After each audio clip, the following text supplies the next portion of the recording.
तो दोस्तों सबसे पहले कमेंट सेक्शन में कमेंट कर ये बताइए कि मेरी शर्ट कैसी लग रही है। आप में से बहुत सारे लोगों को ये लगेगा कि मैं बहुत फॉर्मली ड्रेस्ड बैठा हूँ, बहुत ही अच्छे एनवायरनमेंट में बैठा हूँ, लेकिन दोस्तों सच्चाई ये है कि मैं अभी अभी पोछा लगा कर आया हूँ और झाड़ू भी लगा कर आया हूँ, और अभी थोड़ी देर बाद इस वीडियो को रिकॉर्ड करने के बाद मुझे बर्तन भी मांजने हैं।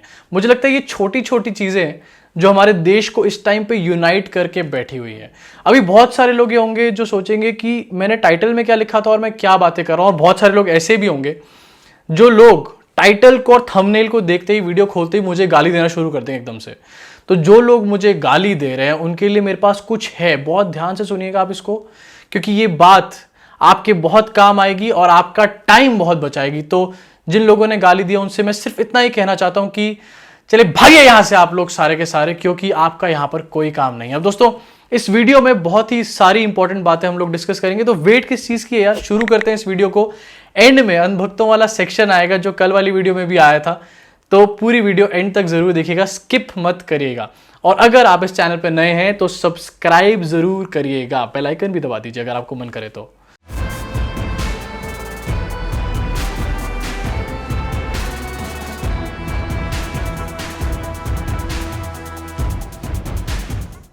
तो दोस्तों शुरू करते हैं ये वीडियो। हम बात करेंगे आज रजत शर्मा के बारे में।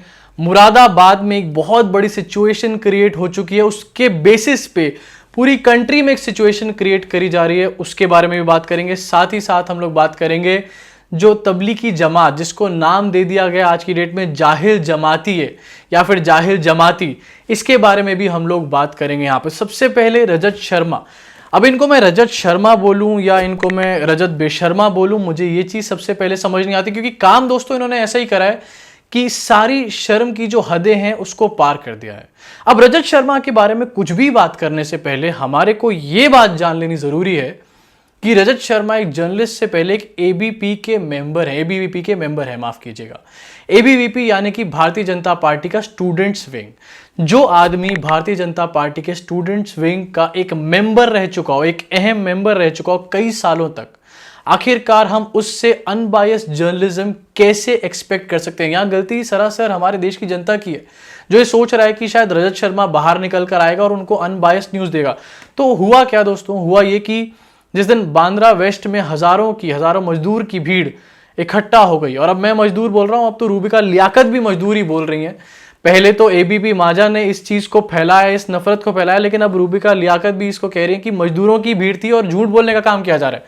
तो उस मजदूरों की भीड़ को रजत शर्मा ने क्या किया, एक ट्वीट के माध्यम से कह दिया कि ये मुसलमानों की भीड़ थी जो कि मस्जिद के बाहर आके खड़ी हुई थी।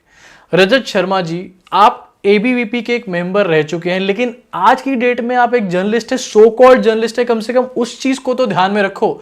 कम से कम अपने प्रोफेशन के साथ तो वफादारी करो, उस चीज के साथ तो वफादारी करो जिसकी बदौलत आप रोटी खा रहे हो, जिसकी बदौलत आप ऐश कर रहे हो। इतना बड़ा 100 करोड़ का आपने ऑफिस बनाया, कम से कम उस चीज को तो आज की डेट में आप रिस्पेक्ट करो। लेकिन नहीं, कोई रिस्पेक्ट नहीं है उस चीज की। लगातार ऐसे जर्नलिस्ट जो अपने चैनल्स को नंबर 1 बताते हैं, नंबर 1 दिखाते हैं, उन चैनल्स के मालिक लगातार आके ऐसे नफरत भरे ट्वीट करेंगे, तो आखिरकार हम कैसे निकल पाएंगे इस कोविड-19 की सिचुएशन से? हम तो यहीं फंसे रह जाएंगे हमेशा के लिए।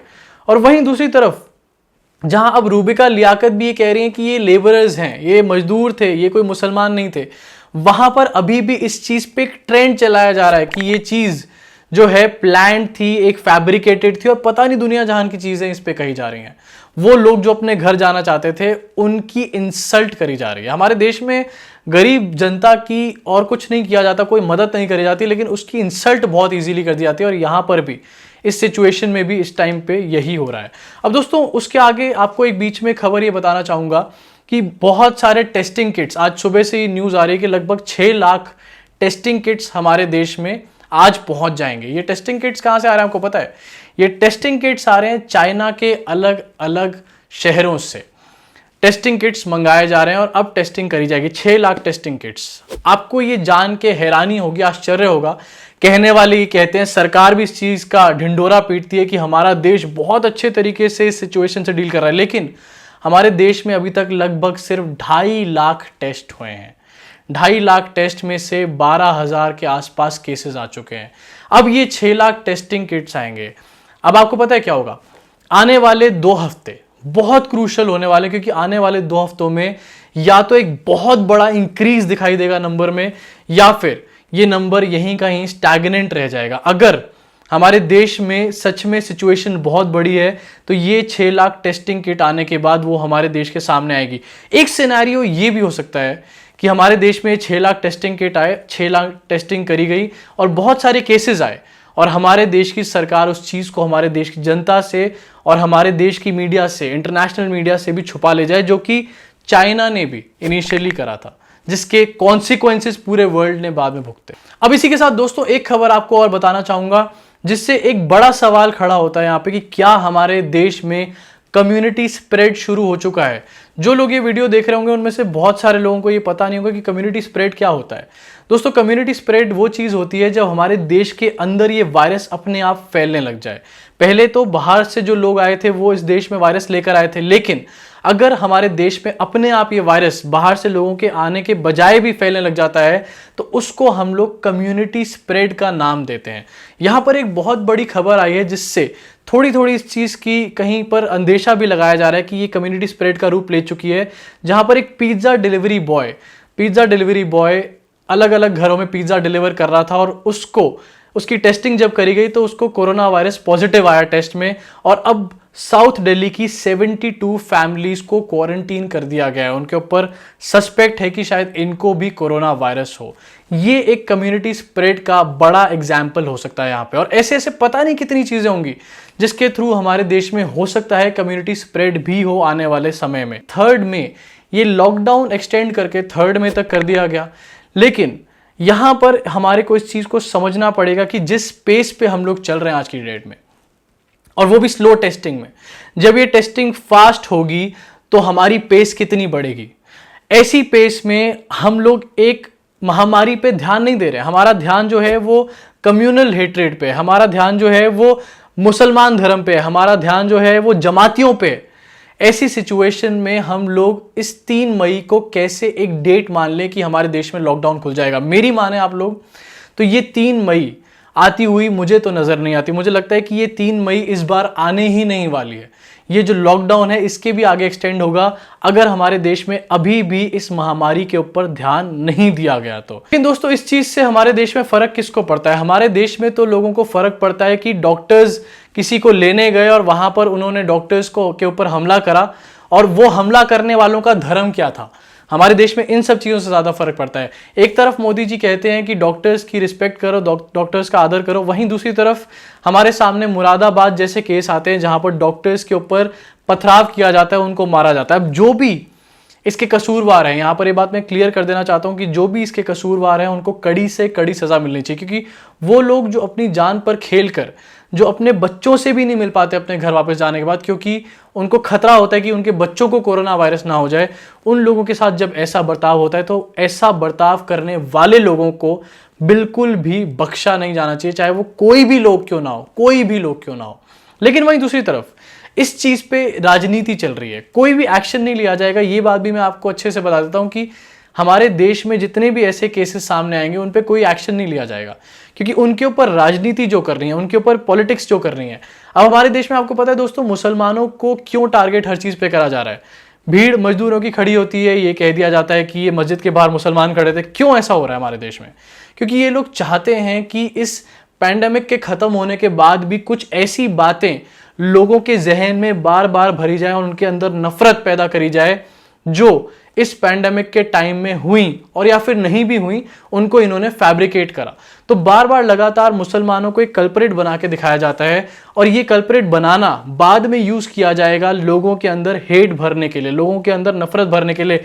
लोगों को बेकार में झूठ याद दिलाया जाएगा बार बार कि देखो मुसलमानों ने तुम्हारे साथ क्या किया, अब तुम भी इनसे बदला लो, और इसके बेसिस पे राजनीतिक रोटियां सेकी जाएंगी। सालों साल ये काम किया जाएगा।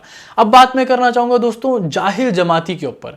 ये टर्म अपने आप में बहुत डिस्टर्बिंग है और बहुत डरावना है, क्योंकि ये पूरा ट्रेंड चलाया जा रहा है सोशल मीडिया के ऊपर जाहिल जमाती, और इसमें बबीता फोगाट जैसे बड़े बड़े जो एथलीट्स हैं वो भी इस पे ट्वीट कर रहे हैं। बड़े बड़े एक्टर्स, बड़े बड़े फिल्म स्टार्स, बहुत सारे इन्फ्लुएंसर्स इस पे ट्वीट कर रहे हैं लगातार। ये हमारे देश के लिए बहुत ही ज़्यादा स्केरी सिचुएशन है। एक पूरे समुदाय को आप एक दो लोगों की हरकत की वजह से पूरी तरीके से कैटेगराइज कर दो, मुझे लगता है ये कहीं का भी इंसाफ नहीं है। मुरादाबाद में अगर कोई वायलेंस होती है और उसमें कोई भी सामने आता है, उसको सजा मिलनी चाहिए, लेकिन उसके बेसिस पे पूरे रिलीजन को हम लोग कैटेगराइज नहीं कर सकते। अब ऐसे तो ये वैसी ही बात हो जाएगी जैसे कुछ हिंदुओं ने मॉब लिंचिंग्स करी, बहुत सारी मॉब लिंचिंग हुई है पिछले 6 साल में हमारे देश में, और बहुत सारे हिंदू सस्पेक्ट भी हैं उनके। क्या इस बेसिस पे हर हिंदू को एक मॉब लिंचर कहा जा सकता है? क्या ये कहना सही होगा? क्या अगर वर्ल्ड में बाहर के लोग हमारे को, हर हिंदू को मॉब लिंचर कहने लग जाएं तो ये सही होगा? कितना जस्टिफाइड होगा? इस चीज को आप अपने आप से पूछिए और अपने आप को जवाब दीजिए। फिर सोचिए कि आज की डेट में क्या हर मुसलमान को जिस तरीके से हिंदुओं को भड़काया जा रहा है और सोशल मीडिया पर ट्रेंड चलाया जा रहा है और ये कहा जा रहा है कि हर मुसलमान एक जमाती है या फिर जाहिल जमाती कहा जा रहा है, तो क्या वो चीज सही है? अपने आप आपको इस चीज का जवाब मिल जाएगा। और दोस्तों, जहां तक बात रही जगह जगह से लोग बाहर आ रहे हैं, सूरत में फिर से एक भीड़ निकलकर बाहर आई जिसको अपने घर जाना था। आखिरकार इस भीड़ की भी कोई गलती नहीं है। ऐसी ऐसी भीड़ें लगातार निकलकर बाहर आएंगी और आप लोग सोचोगे कि मैं भड़का रहा हूं आपको, तो मैं आपको बता देता हूं, ये बात मैं नहीं कह रहा हूं, ये IMF यानी कि इंटरनेशनल मॉनेटरी फंड्स कह रहा है। इंटरनेशनल मॉनेटरी फंड्स ये कह रहा है कि ये जो सिचुएशन है ये सोशल अनरेस्ट ट्रिगर कर सकती है बहुत सारी कंट्रीज में, क्योंकि लोगों के पास खाने को खाना नहीं होगा, पानी नहीं होगा साफ पीने के लिए, उनके पास फैसिलिटीज नहीं होंगी, और ऐसे में सोशल अनरेस्ट के बहुत सारे केसेस हमारे को देखने को मिल सकते हैं। अब ऐसे में आप कितने केसेस को जमातिया बोलेंगे, कितने को मुसलमान बोलेंगे, कितने को जिहादी बोलेंगे, ये सब मैं आपके ऊपर छोड़ देता हूं। लेकिन सच्चाई ये है कि इन लोगों को जिनको आप टारगेट कर रहे हैं, कल को इस भीड़ का हिस्सा आप भी हो सकते हैं, चाहे आप किसी भी धर्म के हो, क्योंकि आप भी इस प्रॉब्लम से बचे नहीं रहने वाले। दोस्तों, जितने भी अनभक्तों ने कल मुझे गालियां दी हैं वीडियो में, आप लोग सोचेंगे कि मैं आज सबका जवाब दूंगा, लेकिन आज कुछ डिफरेंट मैं करने वाला हूं यहाँ पे। तो जितने भी अनभक्तों ने कल मुझे गाली दी, उनके लिए मेरे पास कुछ चीज़ है, मैं उनको देना चाहता हूँ। बहुत प्यार से अपने पास रख लें, क्योंकि वो ये चीज़ डिज़र्व करते हैं। वो है मेरी ये चप्पल। अभी तो काफ़ी साफ़ है, लेकिन अगर और ज़्यादा गंदगी अनभक्तों ने फैलाई तो मुझे लगता है कि इसमें बाहर से गोबर भी लगा कर लाना पड़ेगा, और यही आज की वीडियो में अनभक्तों के लिए मेरे पास जवाब है। लेकिन आगे आने वाली वीडियोस में हम फिर से कमेंट्स को उठाएंगे और उनके जवाब भी देंगे। अभी के लिए इस वीडियो में इतना ही। अगर आपको ये वीडियो पसंद आई हो तो इसको शेयर करने का काम तो कर ही दो, लेकिन साथ साथ अगर आपको मेरा काम पसंद आया हो तो पेट्रियन पे जाके मुझे सपोर्ट जरूर करो। कुछ भी, कोई भी अमाउंट आप सपोर्ट कर सकते हो। अभी के लिए इस वीडियो में इतना ही।